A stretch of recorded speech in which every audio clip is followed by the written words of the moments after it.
மக்கள் அனைவருக்கும் வணக்கம். வீடியோக்குள்ளே போகிறதுக்கு முன்னாடி நீங்கள் நம்ம சேனலுக்கு புதிய பார்வையாளர் இருந்தீங்கன்னா மறக்காம நம்ம சேனலை சப்ஸ்கிரைப் பண்ணிக்கோங்க. வாங்க மக்களை வீடியோக்குள்ளே போகலாம். அதாவது அரசியல் தொடர்பான நிகழ்வுகளை உடனுக்குடன் தெரிஞ்சுக்க மறக்காம நம்ம சேனலை சப்ஸ்கிரைப் பண்ணிக்கோங்க. அது மட்டும் இல்லை, அதிமுகவின் பொதுச் செயலாளர் சசிகலா ஆகிறார். அதாவது என்னடா சொல்கிறீங்க அப்படின்னு கேட்டிங்கன்னா, ஒரு முக்கியமான செய்தி தான் இது. ஏனென்றால் நமது அதிமுக வந்து பார்த்திங்கன்னா பல வருட காலமாக ஆட்சியில் இருக்கிறது. அது மட்டும் இல்லை, அந்த கட்சி ஆரம்பித்து 54 வருடங்களாகவும் ஆகிவிட்டது. அதில் வந்து பார்த்திங்கன்னா குறிப்பாக நம்ம சசிகலா மற்றும் இபிஎஸ் மற்றும் ஓபிஎஸ் இவர்கள் மூவருமே நமது ஜெயலலிதா அம்மாவுடன் இருந்தவர்கள் தான். இவர்கள் மூவருமே இப்போ பிரிந்து தனித்தனியாக இருக்கிறார்கள்.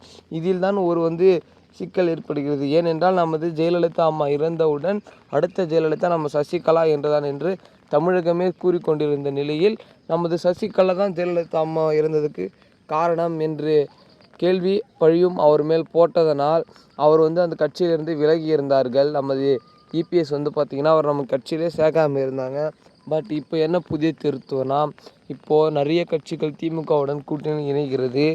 இதில் நம் கட்சி ஜெயிக்க வேண்டும் என்றால் நம் பலமாக இருக்க வேண்டும் என்று நினைத்து நமது இபிஎஸ் திறமையாகவும் தெளிவாகவும் சிந்தித்து சசிகலாவிற்கு மீண்டும் பொதுச் செயலாளர் பதவி தருகிறார். அதாவது நமது ஜெயலலிதா அம்மா இறந்தவுடன் நமது சசிகலாவுக்கு கிடைக்க வேண்டிய பதவியை மீண்டும் அவருக்கே தருகிறார். இதுதான் உண்மை மக்களே.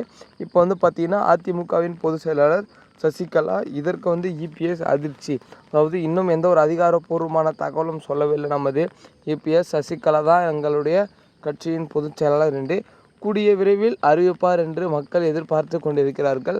அது மட்டும் இல்லை, நமது ஜெயலலிதா அம்மாவுக்கு எத்தனை உறவுகள் எத்தனை தொண்டர்கள் இருந்தார்களோ அதேபோல் சசிகலா அம்மாவிற்கும் இருக்கிறார்கள். இதே கடந்த ஆண்டு, அதாவது அவர் இறந்தவுடன் இவர் கட்சியில் இருந்திருந்தால் கண்டிப்பாக அடுத்த இடம் பார்த்திங்கன்னா நமது அதிமுக தான் ஆட்சி அமைந்திருக்கும். அந்தளவுக்கு அவர்களுக்கும் சப்போர்ட் இருந்துச்சு. பொறுத்திருந்து பார்க்கலாம் மக்களே, யார் எந்த கட்சியின் பொதுச் செயலாளர் ஆகிறார்கள், யார் யார் என்ற கூட்டணி என்பதையும். முக்கிய மக்கள், இது தொடர்பான அரசியல் செய்திகளை தெரிஞ்சுக்க மறக்காமல் நம்ம சேனலை சப்ஸ்கிரைப் பண்ணிக்கோங்க. அடுத்த வீடியோவில் அடுத்த காணொலியில் சந்திக்கிறேன். நன்றி, வணக்கம்.